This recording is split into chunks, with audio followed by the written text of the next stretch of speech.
Mr. Funny lived in a teapot.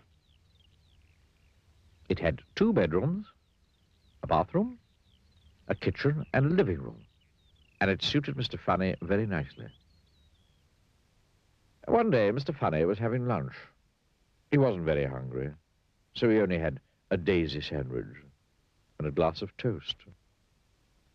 Delicious, he murmured to himself as he finished his funny lunch. After lunch, Mr. Funny decided to go for a drive in his car. Mr. Funny's car was a shoe. Have you ever seen a car that looks like a shoe? It looks very funny. As he drove along, everybody who saw him laughed to see such a funny sight. He passed a worm at the side of the road. The worm thought Mr. Funny in his funny car was the funniest thing he'd ever seen. He nearly laughed himself in two. He passed a pig in a field. The pig thought Mr. Funny in his funny car was the funniest thing she'd ever seen. She nearly laughed her tail off. Even the flowers he passed thought that Mr. Funny was the funniest thing that they'd ever seen.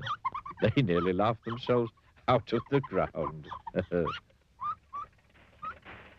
Eventually, Mr. Funny came to some crossroads. He didn't know which way to go, so he looked at the signpost.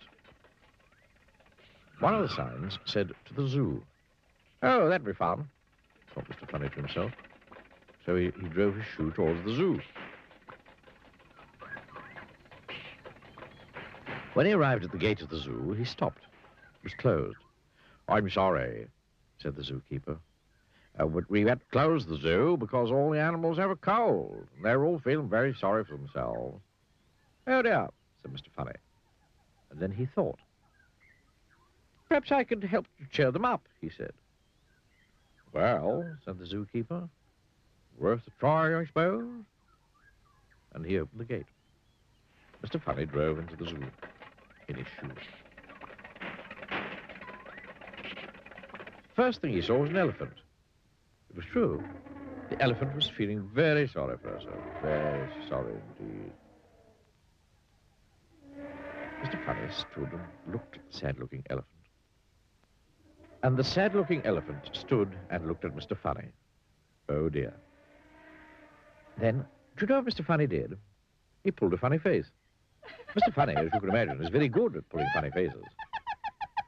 The elephant giggled. He'd never seen anything so funny. Mr. Funny pulled another funny face. And the elephant burst out laughing. The elephant laughed and laughed and laughed. Oh, he laughed so hard, she nearly laughed her trunk off. Oh, and she felt a lot better. Mr. Funny went over to the lion house.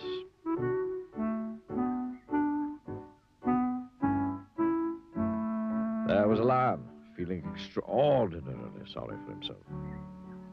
Mr. Funny stood and looked at the sad-looking lion. And the sad-looking lion stood and looked at Mr. Funny. Oh, dear. And then Mr. Funny pulled the funniest-looking face that's probably ever been pulled anywhere, ever. Now, you've heard a lion roar before, haven't you? Well, this lion roared, too, with laughter. He laughed so hard, he nearly laughed his whiskers to pieces. And then Mr. Funny went round to see all the other animals in the zoo. Oh, dear, what a miserable-looking lot. For all of them, Mr. Funny pulled funnier and funnier faces.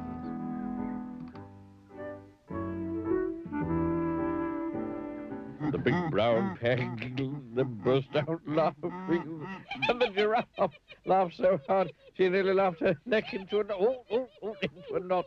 And the hippopotamus nearly laughed himself out of his skin, and the penguins nearly laughed their flippers flopping. The leopard. Oh, you should have seen him. He laughed so hard, he nearly laughed his spots off. His spots off. Oh, what a pandemonium. Oh, Mr. Funny, giggled the zookeeper, who'd started laughing as well. Oh, Mr. Funny, thank you very, very much indeed, sir, for coming to cheer us all up.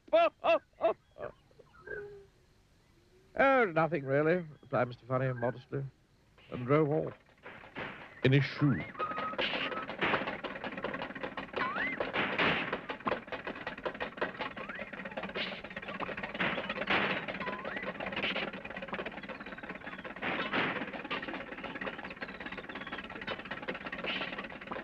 Later, when Mr. Funny arrived home, he chuckled to himself.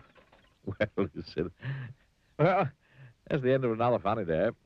And he parked his shoe and went inside his teapot.